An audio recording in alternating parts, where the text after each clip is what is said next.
when people ask me something interesting about myself, or I just want to like introduce myself to people, I usually tell them that one of my hobbies is yo-yoing, because it's a little different than what most people are used to.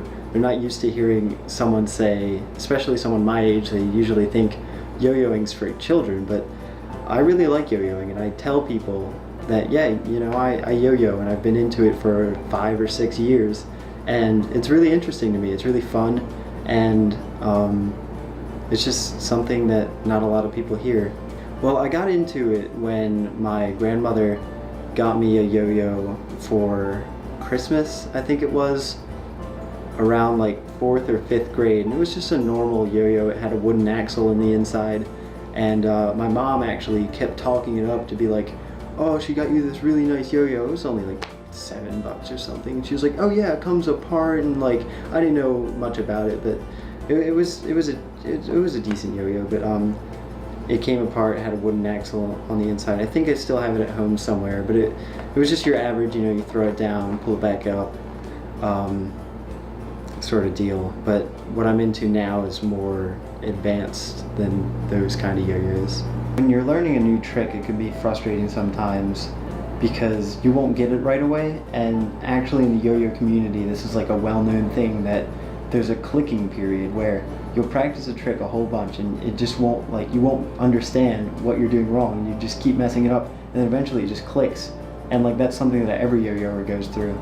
And getting like bored of it eventually, sometimes just for a couple months or years, I actually went through a period of like 2-3 years of not yo-yoing because I just kind of gave up on it. And then again in senior year of high school, I was just like, hey, yo-yoing's cool and I want to do it again. So then I just bought another yo-yo, a new one, because my old ones were older.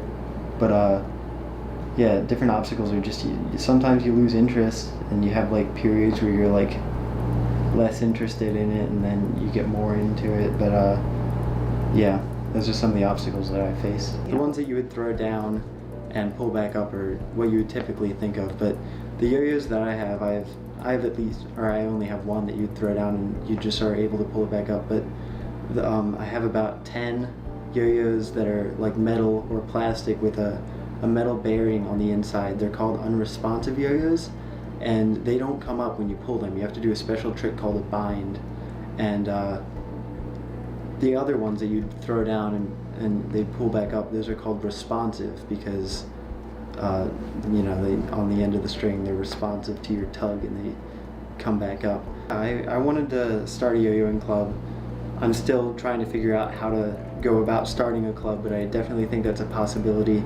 I already have around 10 or so people that said they'd be in it, so I think that's definitely plausible to get that started. And when I do eventually start that, my goal is to get a budget from the school and use that money to get everyone who's in the club their own yo-yo to take home, and it would belong to the club, so if they ever decided they were going to leave the club, they give it back to me.